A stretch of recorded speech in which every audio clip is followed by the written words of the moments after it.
Ding, fries are done. Oh, nope, that's the right button. Haha. Works. That's disturbing. I can't believe that they actually made a horror movie out of that. I mean, I can believe it because, like, people are going to be people, but, like, Bro, still. this is what's nuts, bro. Like, I thought, okay, it's just going to, like, loosely based on Winnie the Pooh, right? Like, you know, whatever. Bro, it's the story of Right. Winnie the Pooh. So, breakdown, if you don't watch the trailer or whatever, it doesn't look like it's going to be a great movie. It's just going to look like a very interesting, fucked up movie. But, basically, the story is Christopher Robin grew up, right? And it's kind of like that like movie with Ewan McGregor from a couple years back, right? He grew up and kind of like in a way forgot about Winnie the Pooh and his friends, right? But the difference is in this one, he essentially abandons them and they grow up, like they don't stay small little critters. So he goes back with his at time now I guess girlfriend or wife or whatever she is, and they go to visit his old home and see that it's run down. And he's like, I have to find them because they go to the 100-acre woods, and he goes to find them, and like they're just basically murderous monsters. It's him and Piglet who've grown up, and just like there's a Rip Eeyore sign that's like near a grave with like body parts and stuff, dude. It's fucked, bro. I was like, what the hell? And yeah, it was like, it's like I said, it's not gonna be a good movie by any stretch of the imagination, but it's gonna be very interesting to watch, for sure. I'm sure it's somebody's horror. Like some kid was like afraid of Winnie the Pooh when they were younger. Yeah, probably. It's just so weird. It's like and that's where this comes from. Yeah, I thought it was gonna be like one of those like, oh, they just use the characters and like whatever. No, it's like the story, like this story. It's like a sequel to like Winnie the Pooh. I was like, that's fucked, bro. Up.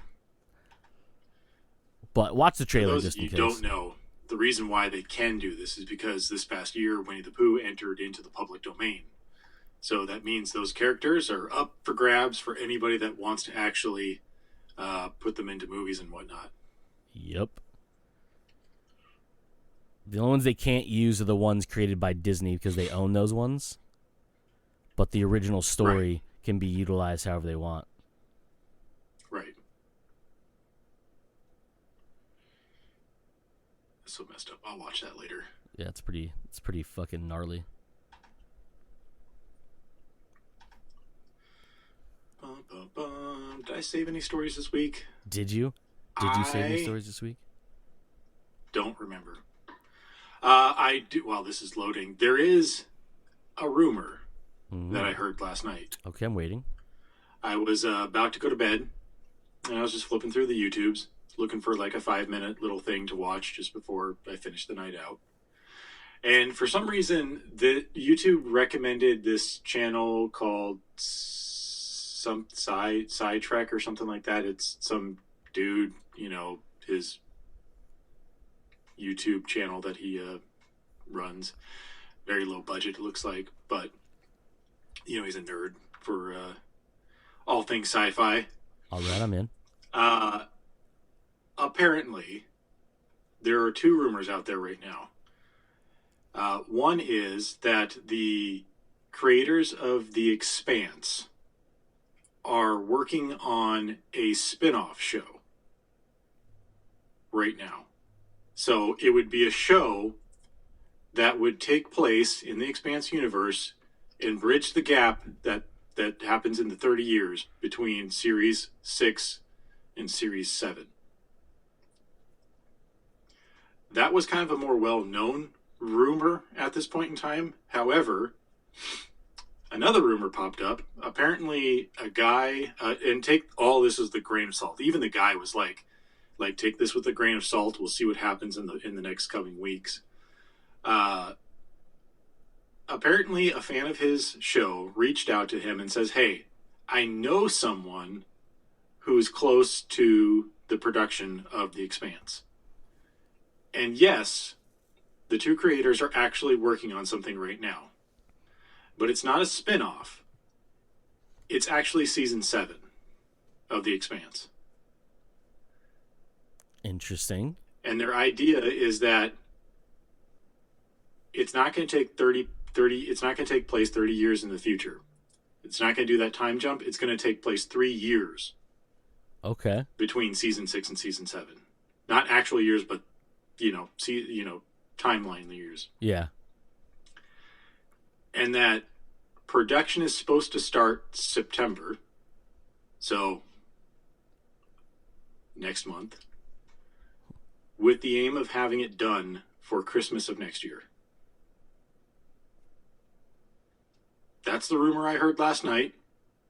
I did look this up, and I could not find any reputable website reporting any of this. But I guess we'll see in the next coming weeks. Because it got me thinking, did Amazon ever officially cancel it? Or did they just say that we're not making season 7 right now? I don't think they ever outright canceled it. I think they basically said we're not going forward with it. Right. But I don't know if they actually said the words canceled. Canceled. So it could be maybe a budgetary thing that if they were never officially canceled, that they were just like, hey, let's finish up the Lord of the Rings shit because that's taking a lot more money than we anticipated. So much money. And then we'll work on this in the background type thing. I don't know. I'm a little excited, but apprehensive because obviously this is something that is just like a friend of a friend type thing said that they're still working on it. So I don't know. But with the news of it being that it's supposed to start production September, which is literally tomorrow as of recording this, we'll find out, I guess, if anything leaks. So this is the words from Amazon that I could find quickly. It says, ahead of the 5th season's release, Amazon renewed the series for a 6th and final season on November 24th, 2020. Filming started in late January 2021. However, the authors of the novels and writers of the series, Daniel Abraham and Ty Frank, have stated that they view Season 6 as a pause rather than a conclusion, and that Alcon Entertainment is very committed to the IP. Alcon's Andrew Cosgrove, Kozov, I don't know how to say that name, and Broderick Johnson said they are considering all kinds of interesting possibilities. On October 8th, 2021, it was announced that the 6th and final season would premiere on December 10th, 2021. So nowhere in there does it say that Amazon straight up canceled the show. They just said this is, as of right now, this is the 6th and final season. That doesn't mean, that may mean Amazon may be done with it, but Alcon Media, clearly, or Entertainment. Is not. Alcon Entertainment, is clearly not done with it because they clearly want more from it. So, I mean, we could be seeing it from a different place, like a different production, or not production company, but broadcaster or whatever you want to call fucking Amazon Prime. Yeah, this could easily go to Netflix. Hell, this could probably go to Paramount or something like that. It could. Paramount might be looking for another sci-fi show to scoop up after the Halo series actually did pretty good. So, So we'll find out hopefully in the next couple of weeks. Especially if they start production in September. Yeah. Even if it's just a spin-off series that introduces new characters and whatnot and bridges that gap in the books, the story there, I think I'd really enjoy that. Yeah. That's pretty rad. Well, I had stuff. Where did my stuff go? Speaking of stuff that has been had, and where did it go? And rumors. There's a rumor circulating that Henry Cavill will be joining the Marvel Universe. Yeah, I saw that. It's supposed to be in Loki Season 2, and the character that they believe he's playing is Hyperion. admittedly, I don't really know too much about the character, and I don't remember reading this article here. What if I But yeah, told you it's very Superman like, which makes me think the rumor it is looks very very incorrect. Superman-like. Now that would be an interesting thing. Would he? Because he's still technically under contract for DC, I No. think. And no, No, so I can't talk. So the main five actors outside of Ezra Miller, whose contract is technically sort of up soon, but we're going to that, a different story. So the main five, I'm sorry, not Ezra Miller, Ray Fisher, his contract is technically up. Ray Fisher. So the five actors that still have tentative or open contracts are Ben Affleck, who clearly is going to show up in the Flash movie because we've seen it already. We've seen it teased already. Apparently, maybe having stuff done for the Aquaman sequel. Okay, interesting. Weird, right? So his contract, Henry Cavill's contract, which I believe has a spec inclusion of 2 other movies. So who knows? One of those was supposed to be Shazam, but that fell apart when the Justice League stuff fell apart. Gal Gadot, who has, if I'm not mistaken, reading about it a while ago, she had 2 as well. One of which would have been Wonder Woman 3, and then whatever other project they would have had. Jason Momoa. Justice League 2. Yeah, Jason Momoa would be the other one. Would be 4. He has, I believe it's also 2. And then Ezra Miller, who has 2 not including the Flash movie. So that would mean his other ones. He had 1 after the Flash movie. Well, Ray Fisher, Okay. Which would make sense for like a third and then a Justice League movie. yeah, Ray Fisher opted out of his contract with Warner after the whole fallout from Joss Whedon nonsense. Hence the reason the Cyborg movie got canceled, I guess. So, blah blah blah. Okay. But I know that I think I read somewhere that they want to do a Man of Steel 2. Yeah. So he might reprise the role. But anyway, who is the Hyperion? Do you know? All right. What does he do? How does he tie into Loki? So Hyperion is, how do I put this easily? So Hyperion is very steeped in the multiverse. All right. So Hyperion is let's see. So the reason why this is a thing, right? So not to get into too much because it's a pretty involved history, whatever, right? So Right. he is a main protagonist that often goes against Kang. All right. So as we know now, Kang appeared at the end of Loki season 1 as the He Who Remains, and then we were told in that that the part that people forget is he didn't stop the multiverse from happening. He was literally stopping our main timeline from branching new versions of itself in a multiverse. Right. He was pruning it. Yep, he was pruning it. Again, we don't know when that little altercation happened because it's outside of the timeline. But Hyperion is one of the characters who is heavily involved in the multiverse, and one of the reasons why is he's very powerful. He's a very Superman-ish character. I'm trying to pull up his list of technical abilities because it's like flight and super strength and like there's a term for it. I'm trying to pull it up. Here it is. Electromagnetic spectrum. Does that make sense to you? You know what that is? It's science stuff. So IR, UV vision, radio. I know what that is, but it's like so vague. Yeah, it's basically... He can see everything. It's like, Okay, so he can see outside of our little tiny But he can. The difference is he can section see of it, the but he can electromagnetic also spectrum. he can focus on it. So if he wants to see something in infrared, he literally just thinks about it, and he can see. He can just specify just infrared. Fair, okay. That He's sort of a thing. Yeah. very expensive satellite. Yeah, basically. But he also has like heat vision. It's called atomic vision in his world. But it's heat vision.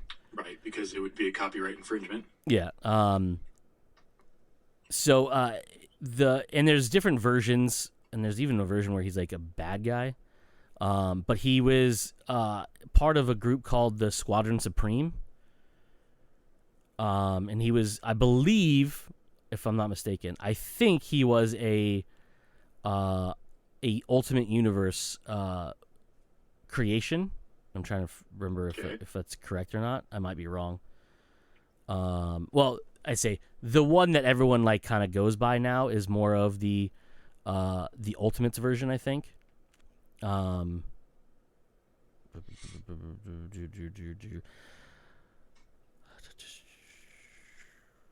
can't remember which one it is. Nope, I don't see where it's at. I was trying to look up like some of the Wikipedias to pull it up, but I don't see if it specifies if there's an alternate version. Because I know in the he was originally introduced in the Avengers.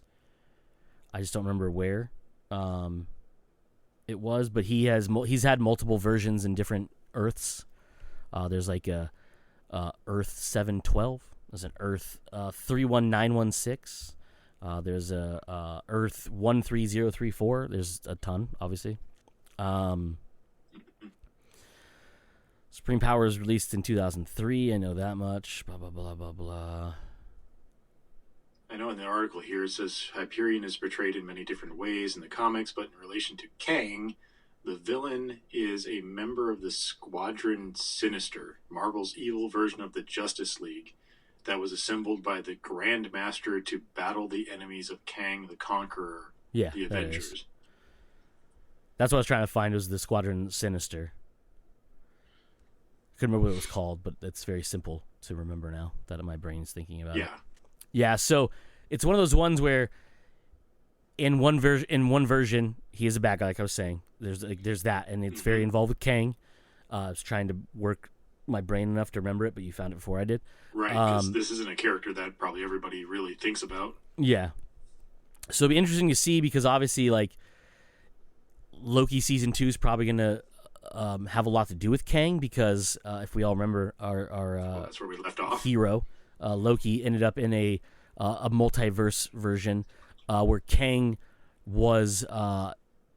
has exposed himself as being the person who runs the TVA.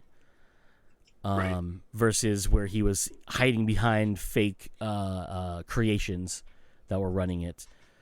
So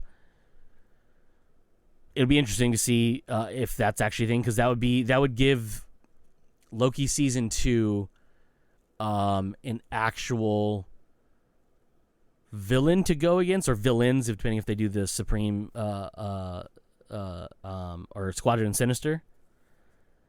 Because then you'd have different bad guys to be there, not just having Kang, because obviously Kang is very going forward, very forward in the next couple phases of Marvel's cinematic universe. So you don't really want him just tied down to Loki. I'm sure he'll appear at one point in it, or whatever, maybe as a different version, but not maybe the King the Conqueror version. But I mean, obviously that statue at the end of Loki Season 1 looked very King the Conqueror-ish. And as we know from the confirmations we got from Comic-Con this year, is they showed him in full regalia in comic accurate Kang gear. So we at least know he's going to be in it. Obviously we did because of the statue there, but we'll see. What I was going to say is it would make a good way of having a set of villains, Loki and his team of whoever he gets in this next season, to go up against is this Squadron Supreme or Squadron Sinister, because they would be the enforcers for Kang in the universe where he is the ultimate ruler. Kang the Conqueror, that sort of thing. Right. So it's interesting because like he at one point he was Squadron Supreme, was the good guy version of this squad, the Squad Sinister, because obviously the heroes, and he was with the Avengers at one point too, and a couple other teams as well. But yeah, he's obviously had multiple versions of himself throughout the universe, just like everybody does. And obviously, like I said, there's a bad version, and that's the one. But it's like he's very Superman-like, which is funny that they would get Henry Cavill to play him, because, well, Right. that's just real weird. I mean, who would play a Superman-like character better than Superman? Yeah, exactly.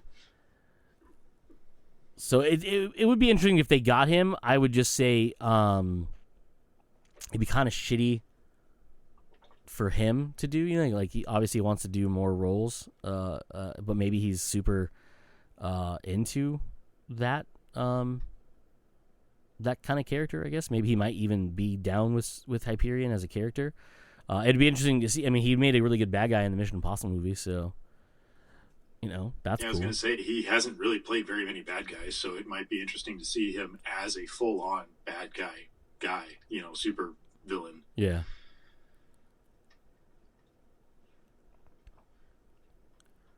Trying to remember. I know he's appeared in some of the cartoons.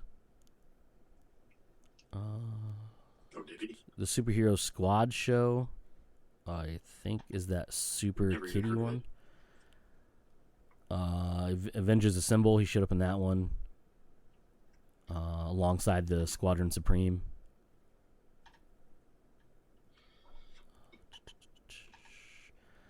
He's even appeared in video games.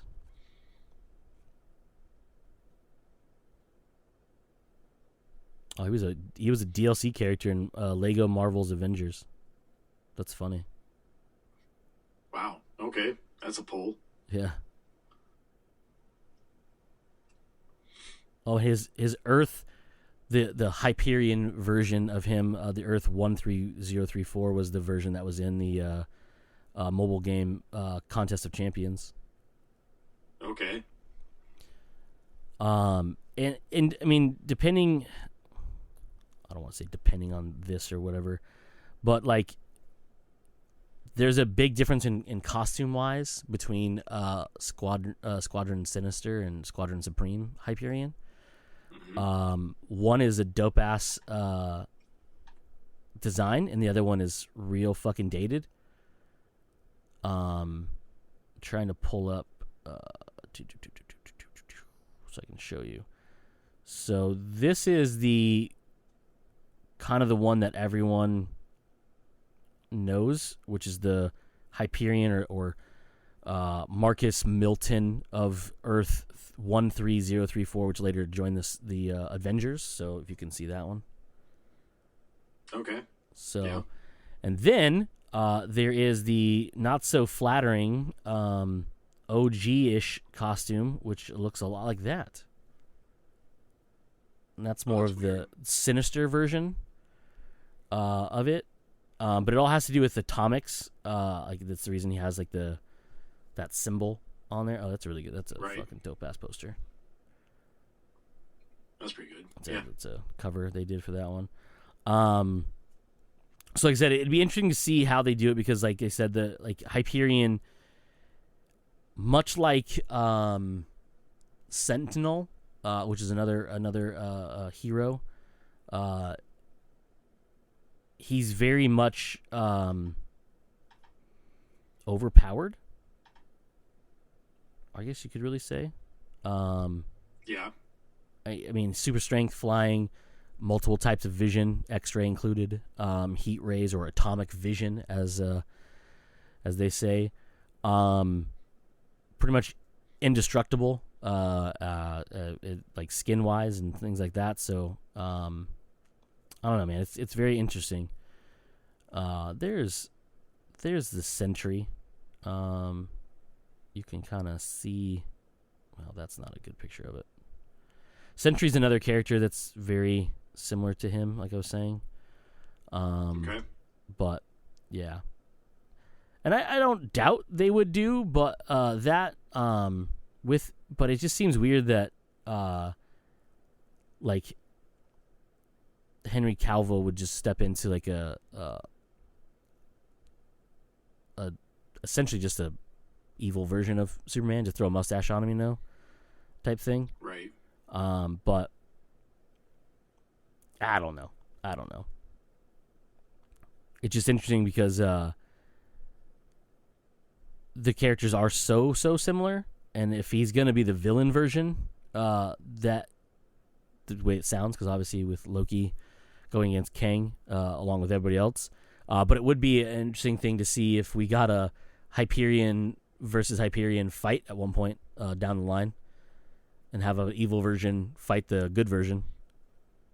Oh, that'd be cool. Just because, why not, right? Right. We're in the multiverse. Anything can happen. Yep. Speaking of Marvel stuff, Joe. This is an actual Okay. This is an actual segue. It's not me doing my normal stupid segues. It has come out that Marvel is developing a Wonder Man series for Disney Plus. It was announced. They talked about this like last year at one point, or no, earlier this year. Or was it last year? I can't remember what it was. But basically, that the dude who directed Shang-Chi and the Legend of the Ten Rings, Destin Daniel Cretton, is producing it. He's also been tapped to direct the. Is he the one directing Kang the Conqueror movie? The Kang Dynasty, I think is what they refer to it as, which is the first of the two Avengers movies for 2025. Is that the right year? I can't remember what year that was. No idea.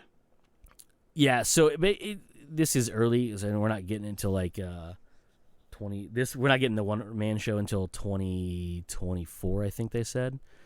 So it's obviously early. Yeah. But it's interesting because he is of Asian descent, if I'm not mistaken. But it's interesting because the character, like a lot of people have been talking about it. I saw the reason I brought it up is earlier I saw that they announced that Ben Kingsley is going to reprise his Trevor Slattery role in it. So Okay. obviously, if you think about who's producing this, it's the dude that did Shang-Chi, and where did he show up last? Shang-Chi, but the funny part was that James Gunn came out after the news broke about yesterday, I believe, that Ben Kingsley was reprising his role, and James Gunn went on Twitter and said he wants to see Wonder Man show up in his comic accurate costume, which, I mean, that's perfectly fine, except for depending on which version he wants. But I think he wants the OG one, which is a very let's see if I can find the. Yeah, so like that's basically what it looks like. I was gonna say the black suit with the red W, and the red belt. So I mean, obviously, like kind of goofy looking. Yeah, it's just one of those things like back in the day that just they did that shit for weird marketing or whatever. This is Wonder Man. It's a giant W. Yeah, it's like, oh god. Yeah, so I mean, I don't know. It depends on how they do it, because I think I'm trying to find if I was gonna look up. I want to say he's of Asian descent. I could be wrong about that. That Wonder Man is? Yeah. And I can't remember if he is or not. Let's take to the Googles. I think maybe later on he was.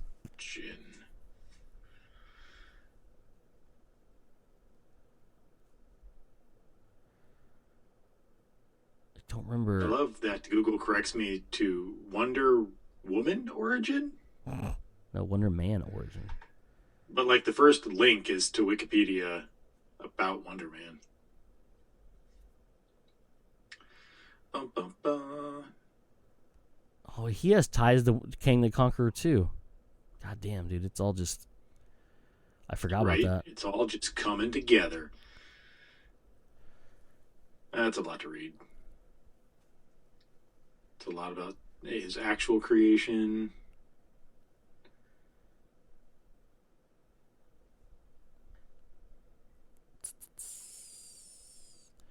And just like every Marvel character, he has multiple iterations from different Earths or whatever. Right.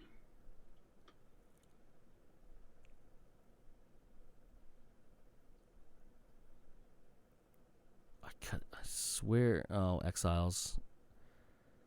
I could be wrong.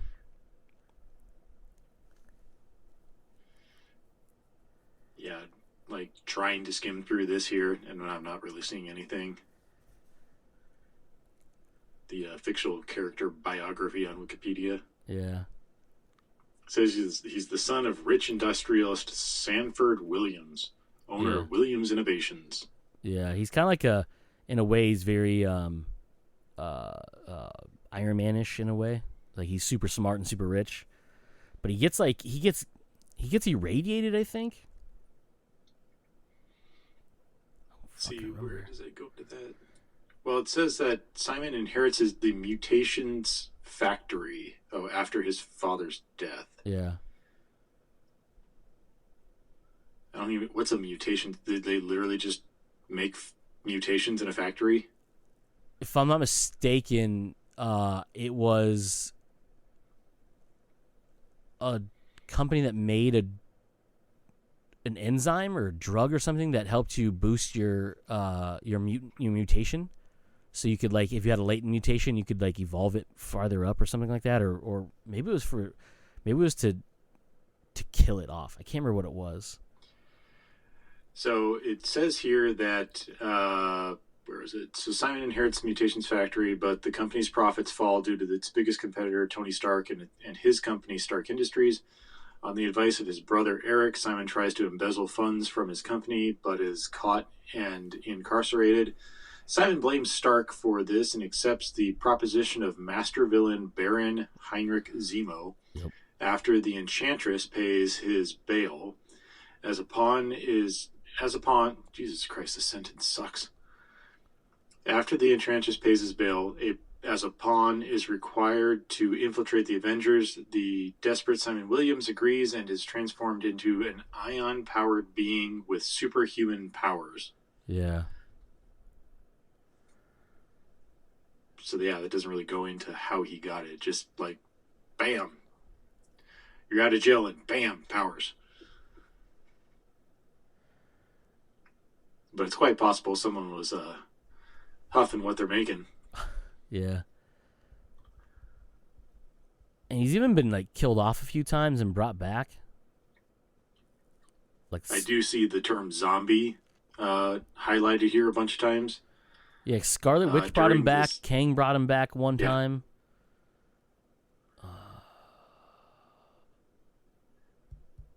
I see Hank Pym mentioned here. Kang the Conqueror, Doctor Doom.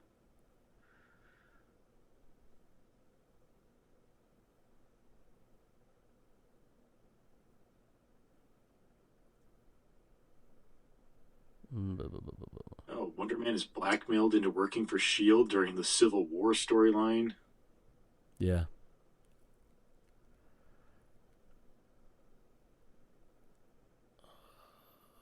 Wow. Okay, there's a lot to go through here, and then He's sitting here, I don't really want to read all this. yeah, dude. He's been, like I said, he's been different versions multiple times. But that's interesting that that they're going to be making a show about him. Yeah, it's pretty crazy. I was like, oh, it's an interesting character, but it does. I mean, obviously being involved with Kang. But that makes me wonder: is it going to be just a one-off type thing? Is it going to only exist on Disney Plus so far, like what has happened with Moon Knight, where it's just that was it? You know, or it's its own contained little universe that still happens within the Marvel MCU type thing, or is it going to play further into all the things that are going on? I don't know, but I forgot that Nathan Fillion appeared as Simon Williams on a movie poster of the live-action Marvel Cinematic Universe film Guardians of the Galaxy Volume 2. Wait, what? Say that again? So Nathan Fillion was set to appear as Simon Williams on a movie poster set within the live-action Marvel Cinematic Universe film Guardians of the Galaxy Volume 2. Fillion released a picture from the film set that depicted Williams as an actor portraying Archon. Though the scenes were cut from the final film, the film's director James Gunn acknowledged the character could return in the future installment of the MCU franchise. So Fillion was playing an actor inside of the MCU. That's what it boils down to? Yeah. Okay. It's pretty funny. That's a interesting one-off, especially since he's already kind of been in Guardians Volume 1. Oh, this says Andrew Guest is going to...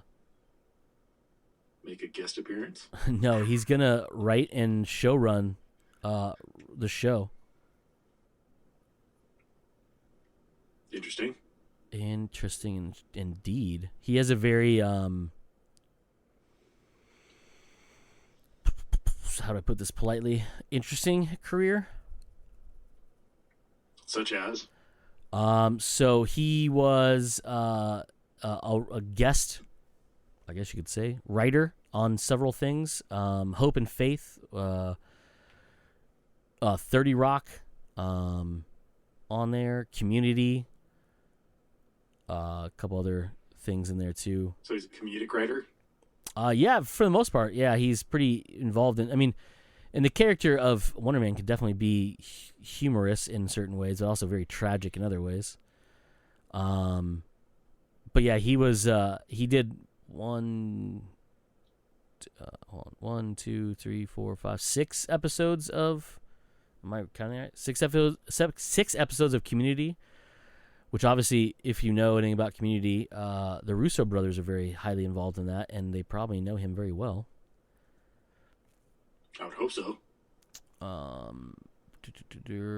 He was. It just says he was also involved in the production of Hawkeye. I don't know what that actually means. But in 2022, he was hired. Yeah, he was hired and I can't talk. He was hired as head writer for upcoming Marvel Studios television series centered around Wonder Man. Interesting. Yeah. Interesting. So it might give a look into how the tone of the show is going to be. Yeah. Yeah, that's pretty neato, actually. But yeah, I thought it was just interesting because like James Gunn brought it up, and then I was like, oh yeah, I forgot they were talking about this show last year. But yeah, I mean, it's, that's cool. I just don't know how exactly they're gonna do it. But I mean, they got so much shit going on in the next couple years. It's just, mind-boggling. Yeah, there's a lot of juggling. Like Kevin Feige, pretty busy. Oh yeah. Like he real busy.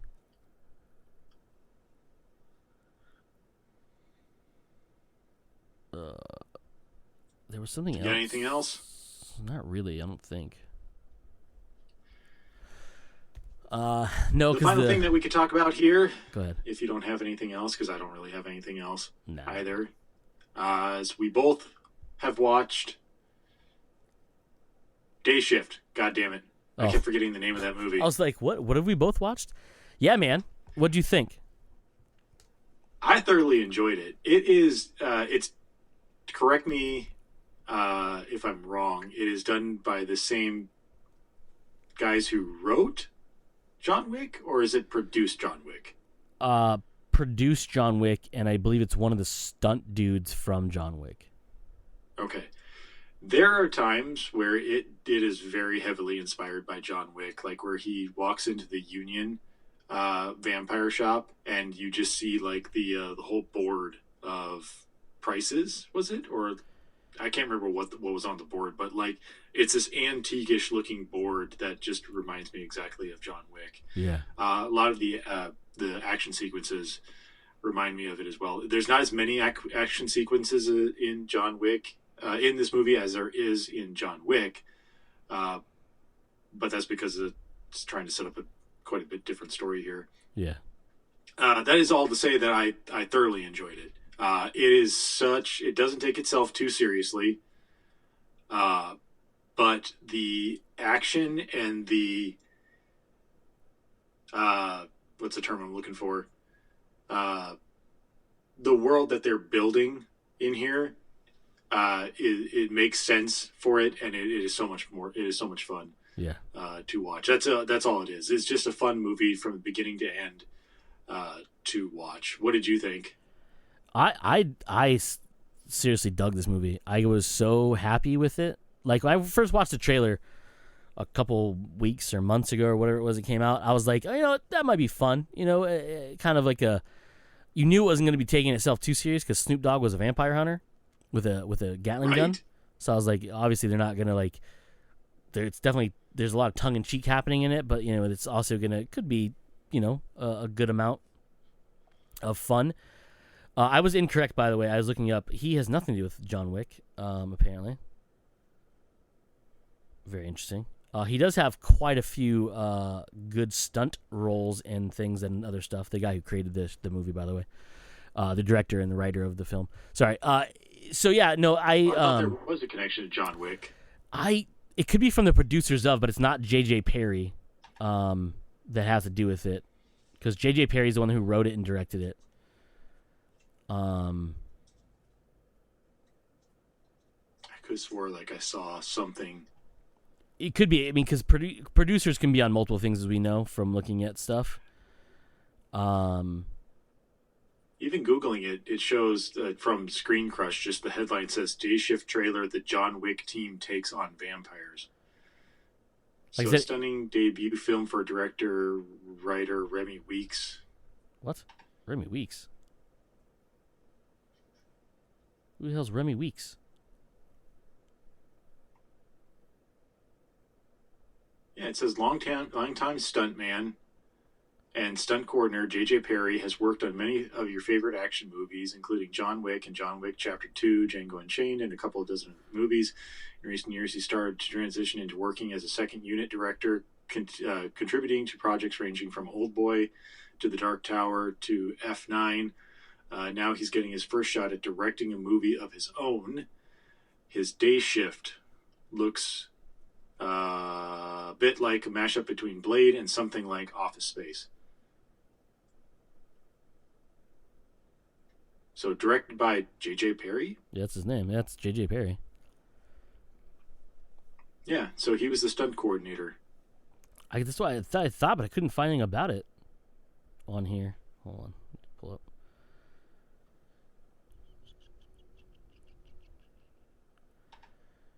J.J. Perry.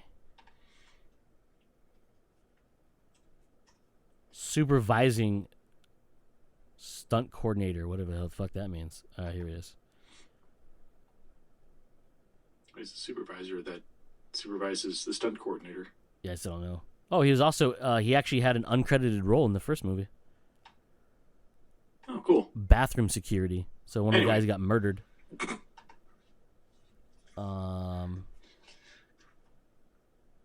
Anyway, finish with your take. Anyways, so the reason I liked it is it had this fun like lore that they were building in it with like the different types of vampires and like the fact that it was this thing where like did you ever watch Bright? The fantasy movie? No, I never actually got around to watching the full movie of Bright. I caught the last 20 minutes of it. I mean, fucking, but that was it. Throwing the weird deep end on that one. So much like that one, I feel like in this they don't really bring it up, the fact that like people there's loads of people who know about vampires in this, obviously, because there's a whole like profession behind it, but it's to the most like unlike in Bright, which is what I was getting at. That world, everybody knows the fantastical exists because there's like dragons flying in the background, which is fucking insane to think about, and there's ogres walking the streets and blah blah blah, and goblins and shit like that, right? And this one, it just seems like the world, like a lot of people know vampires, but the like mass majority of people don't, obviously, because we find out that his wife had no idea vampires existed, and or estranged wife or ex-wife or whatever the fuck she is in this movie.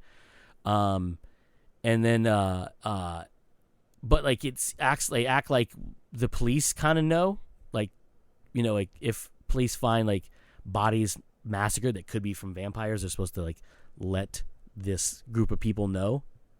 You know what I mean? Yeah. But I dug it because it was just like a lot of fun, and they did do some world building that I really wish we could get more of. Like, it would have been awesome if this was like a show, because there was so much going on in it that like I wanted them to explore more. But when we were watching it, Paige and I were watching it, I looked at her and said, "This is Lethal Weapon 2, but with vampires." And she's like, "What?" I was like, unlikely couple or unlikely duo being thrown together, you know what I mean? The villain is hiding in plain sight, but she's also a realtor. And I was like, if they have like a bulldozer fight at the end of this, I'm gonna be like, "Yo, you guys done stole this." Obviously, they didn't, which is disappointing. But they did have a real fucking gnarly, just murder fest at the end of this movie, which is super rad. Right. Just a ton of. I'm not even sure all of them were vampires getting murdered. I know there were a lot of them familiars and some weren't familiars, and I was like, "Dang, y'all got murdered." That's pretty cool. But yeah, there was even a point in it where like I had this like her henchman that she has reminding me of what's his face from the Buffy movie. What's his face from the Buffy movie? The main vampire from Buffy movie. Rutger Hauer.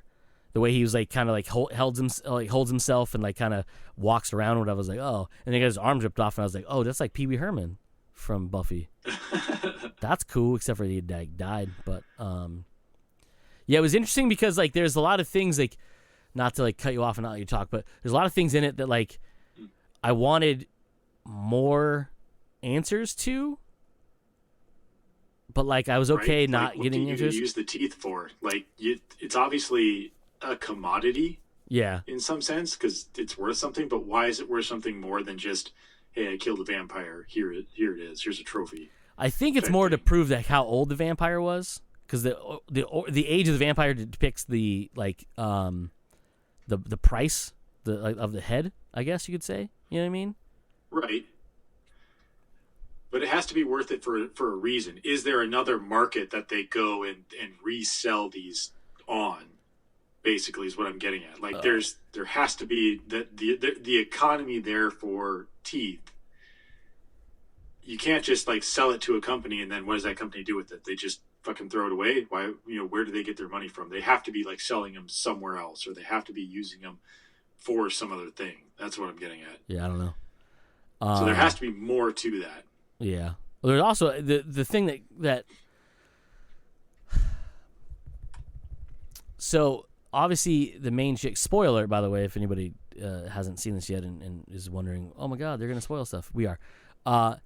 So the main bad guy chick is super old, obviously. She's an Uber, as they refer to her in the movie. And Uber vampires are a little more robust. They can do. They have a little more power to them. They can also survive getting heads cut off. Yeah. Just real quick, just to say it, I think it is pretty cool that it's not so much that she's an ancient, like, pure blood vampire type thing. It seems like the older they are, the more powerful they are. Yeah.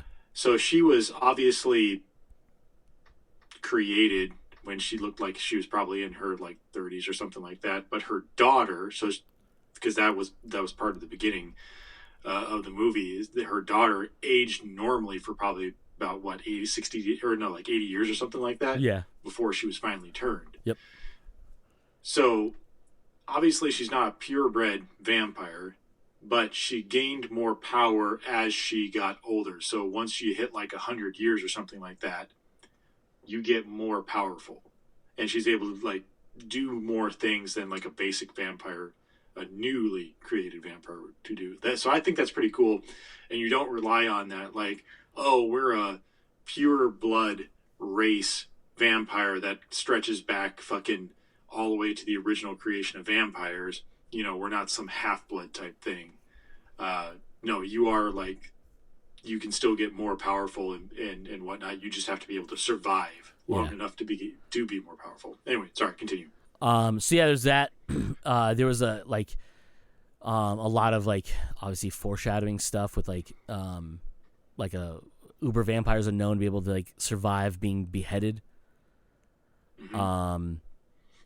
There was like it was cool. It was a kind of an interesting way of like what I'm gonna get to is like hey, this is like they kept saying like how like, you know, powerful and how dangerous uber vampires are and how like they're not allergic to like wood the same way and all these different things and they're like, and then I think she actually, when she was talking to Satan or the cosmonaut, whichever way you want to talk about him, and she was getting ready to torture him, she was essentially like, hey, like, look at all these teeth you have, blah, blah, blah. And then she mentions the only way a vampire can survive is with their teeth. Like, if you take their teeth, they have no way to survive, right? Right. And obviously she's a uber vampire, as we find out from later in the movie. And then he decapitates her with the little wire thing, which is hilarious that he got to use it again. And then Awesome obviously, like you said. yeah, and then pulls her teeth, obviously, because like, you know, yeah, maybe her head can be put back on, but she doesn't have teeth, so she was just gonna die anyways. I would just like to know what they obviously starved to death, right? Like, what is that like? Because they don't have their fangs to absorb blood, I guess is what it is. Because they were talking about the way they showed them with the hollow bit, blah blah blah. I would just like more answers of like, you know, like, what exactly, how do they, Right. how does it work? Do they They're just still technically immortal, right? Would they just be unable to feed, therefore they just get slowly emaciated and just cannot move or anything? Like that dude, they poured that concrete on that one guy. which is very It's like, Lethal Weapon 2. since he's technically immortal, is he just going to be encased in concrete forever? I guess that's the thing I want to Right? know. Like, do they die because of it? Like, if you pull their Yeah. teeth, do they die of starvation? Like, because he's, yeah, like you said, he's buried under that concrete, very similar to, you know, Lethal Weapon 2. And I think even like Tango and Cash did that too. I was thinking Tango and Cash this time too. But like, he's obviously buried under there, right? Which is like, and she's like, "We'll dig you up in 1,000 years or whatever." What she said to him. Right. So he would survive because he has fangs. He would just be super like underworldish, emaciated, right? Like be all this like crispy critter and raisined.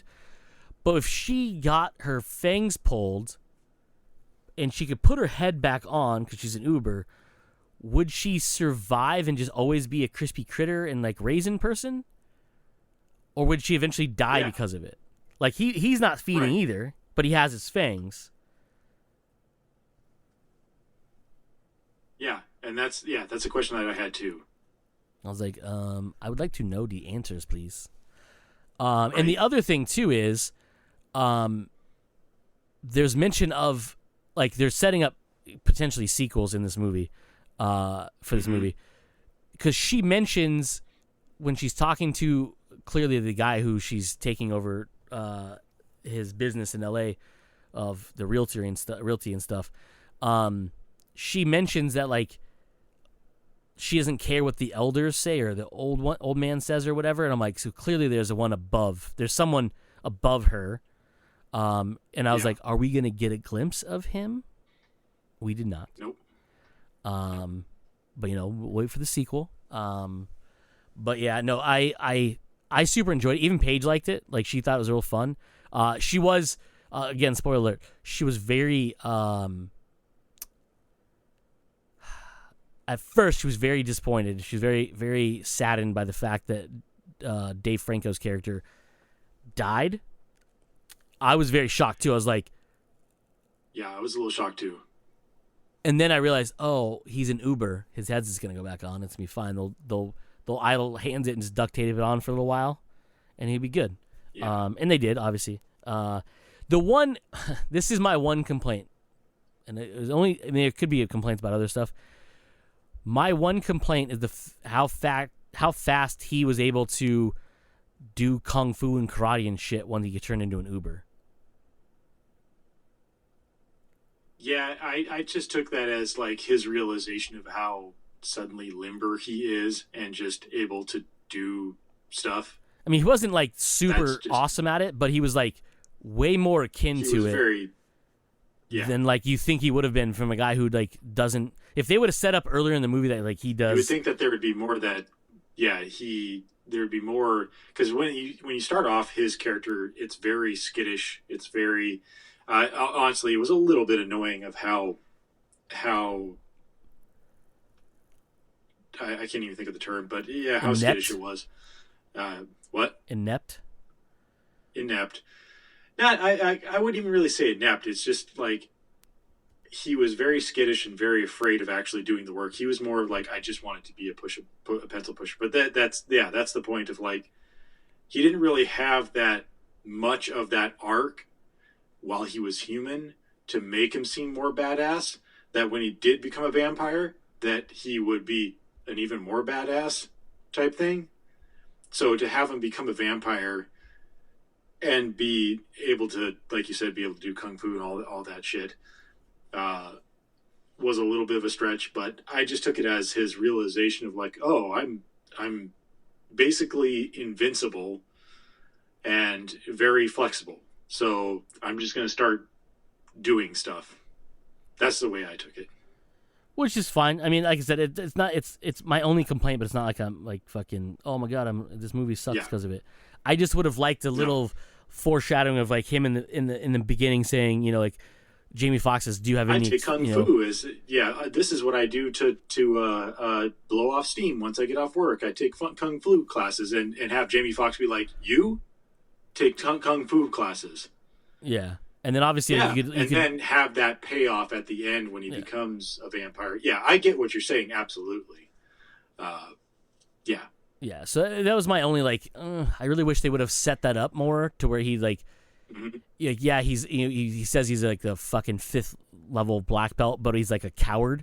So like when he goes against vampires, he like pisses his pants and vomits. Yes. But like later on, he gets shot. Like when he becomes a vampire, obviously. He gets shot. He's like, "Oh my god, I'm shot!" And she's like, "Don't worry, they're regular bullets. They're not expecting they're expecting humans." And he's like, "Oh, okay." Then it would have like been like, "Oh, now I can fucking punch through walls or you know karate chop this dude in 7 pieces or whatever." It would have just been better for that reason. And they already did a lot in the movie where you had a lot of good setup and payoff. The silver garrote is one thing. Yep. So this would have just been another thing that would have been like a very good setup and payoff as well. And actually, Paige actually called the fact that his new neighbor was a vampire. I suspected it as well. I suspected her being a familiar.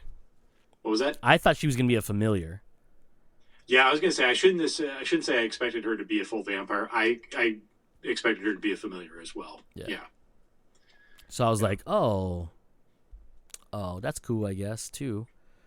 It just plays off to the end where her and Dave could, team and that's up. Another thing to go to explain that need a little bit more explanation. For one, canonically, when the person that's turned you into a vampire gets killed, you can revert back to human in some aspects, in some storylines. Yep. The real estate chick was the one that converted that one girl into a vampire. So what happens to her? If she stays vampire, obviously she has her wits about her to not be just a full-blown asshole. So are there good vampires out there? You know? Yeah, so that's a whole section of the story that's not really explained. Like, she wants to take down the realtor chick because she turned her into a vampire. She obviously hates her for that, but works for her because she is the one that turned her into a vampire. So what is that dichotomy there that makes it so that she has to work for her, but essentially still has free will enough to be able to not work for her? And then what happens after this, And also, Dave Franco is a vampire now. He Right. works for a company who literally hunts down vampires. Hunts vampires. So And they hid that at the end. They did not say anything to the head guy, about that. So, yeah, what's going to happen to his character going forward? Does he just run off with what's her name? Because I would, and be good guy vampire hunter team, or what? yeah, they hang out with Bud, Jamie Foxx's character, and like help him take down vampires and protect his Which family. would be dope, right? Yeah, it was super rad, because it would be very much like a Lethal Weapon type situation. Like one is a cop, and the other one's like a kind of a head case. In this situation, they're both kind of both. Yeah. It was just interesting because like obviously being Uber, they never once said that anything that he couldn't survive. Like they could survive in sun. That's why she burned when she was obviously teasing that one guy in the pit, and things like that. But it's like there's so many more questions I want answered that like I just want sequels. Like, let's go ahead and make 9 more of these so I can get all these answers and you can just expand this world more. Right. But yeah, I like this movie so much. Like I was so like, it was so enjoyable on every aspect. It was lots of fun. It was entertaining. Yeah, some of the stunts were a little like ridiculous, but like that's the fun part. You know what I mean? Like whatever. Yeah. It's very early or late 90s actiony things where like what can we do with this? And like we have people on motorcycles who do this or that, and then like explosions and stuff, and like just it's just a lot of fun, man. It was just so much fun. I was like, man, I just can't, like, I want so much more from this. It just sucks because like having a bigger name like Jamie Foxx attached to it, it's going to be so hard to, like, the same thing with like the reason, probably one of the reasons that Bright never got a sequel, mainly because a lot of things people shit on it for no reason.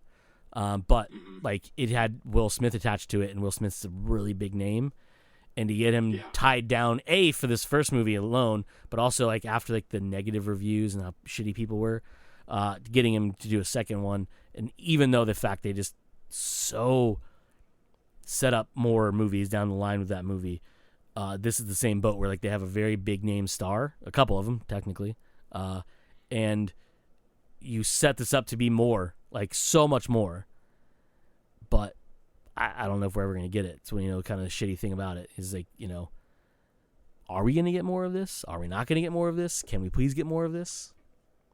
Right. But time will tell. Yep. Anywho, the producer's giving us the wrap-up signal here.